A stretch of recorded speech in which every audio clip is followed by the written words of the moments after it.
Ensuite, dans la question telle que je l'ai comprise, et là je pense que je sors un peu de mon rôle de président de Géos et je remets mon treillis de sous-chef Ops de l'état-major d'armée, c'est quel appui Géos pourrait apporter à la stratégie française.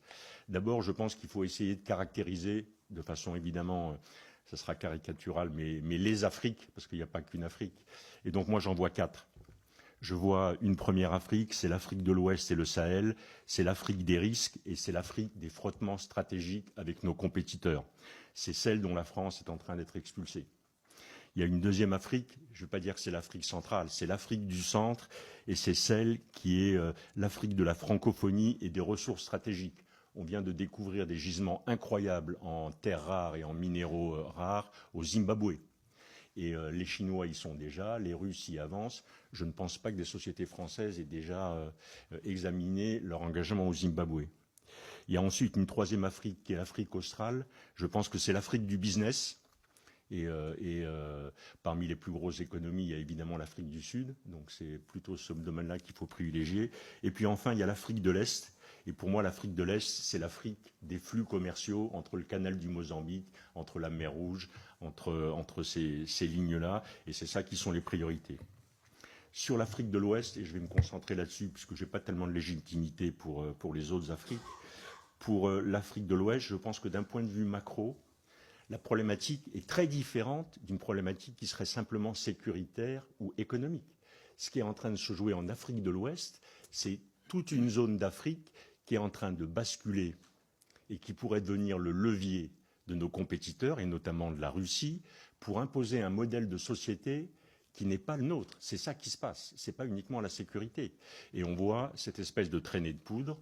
On voit maintenant les Russes qui sont arrivés au Tchad, qui sont au Burkina, qui sont au Niger, qui sont peut-être bientôt au Sénégal. On sait qu'ils avaient manifesté leur intention de prolonger vers la Côte d'Ivoire. C'est pour moi un peu ça l'enjeu. Du coup, si notre pays a l'intention de continuer à peser ou de conserver une forme d'influence dans cette zone-là, il est clair que ça n'apparaîtra pas dans les champs physiques. Je pense que l'option militaire, ou la présence militaire, ou la visibilité militaire ne sera plus un critère pour développer cette influence. Je pense qu'elle reposera sur les champs immatériels. C'est dans ce domaine-là qu'il faut investir. Et globalement, en le résumant, il faut passer d'une stratégie démonstrative et bruyante à une stratégie discrète et une stratégie d'accès. C'est à mon avis ça l'enjeu. Et tous les acteurs que vous avez réunis ici, mais bien d'autres, devraient participer à cette stratégie, si jamais c'est bien notre stratégie. Pour mettre ça en œuvre, ça suppose 3 ou 4 conditions. D'abord, c'est que l'État bénéficie d'un réseau d'entreprises de confiance. Et là, il faut déterminer ça. Quels sont les critères? Comment on les détermine? Comment on le valide? Est-ce qu'il faut le légaliser? Est-ce que c'est simplement de l'interpersonnel? Mais en tout cas, il y a un sujet là. La deuxième, c'est que l'État ait la capacité et les mains qui soient un peu plus ouvertes sur les capacités d'externalisation, de transfert d'un certain nombre d'actions régaliennes. Il faut trouver la bonne ligne de séparation des eaux vers des entreprises privées. Je sais que c'est déjà le cas, notamment pour DCI et Expertise France, mais il faut revoir ça dans son ensemble. La troisième chose, elle a été dite, c'est que finalement, il faut sortir de la logique d'offre pour être dans une logique de réponse à la demande. Et dans ce domaine-là, il faut aussi être capable de susciter la demande. Il ne faut pas l'attendre, il faut la susciter. Mais en tout cas, il faut sortir de la logique on va vous fournir que des pneus gauches de camions, si jamais il leur faut un pneu gauche et un pneu droit. Et c'est quand même un peu ce qui s'est passé pendant un certain temps.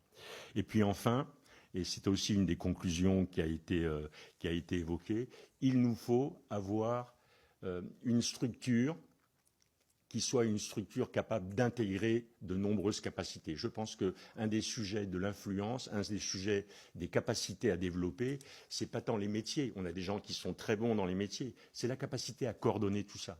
La solution à l'influence, la solution aux crises, elle n'est pas tant dans le matériel, elle n'est pas tant dans l'expertise, elle est dans la capacité à coordonner. C'est ça qui détermine l'efficacité. Et c'est là qu'on doit aller. Un dernier mot encore pour dire qu'est-ce qu'on pourrait faire ou comment on pourrait essayer d'expérimenter ça. je me suis posé la question, quand j'ai vu la volonté ou la décision politique de réduire profondément nos effectifs prépositionnés outre-mer, je me suis dit, qu'est-ce qu'on pourrait faire pour illustrer ce que je viens de dire? Eh bien, voilà ce que l'on pourrait faire.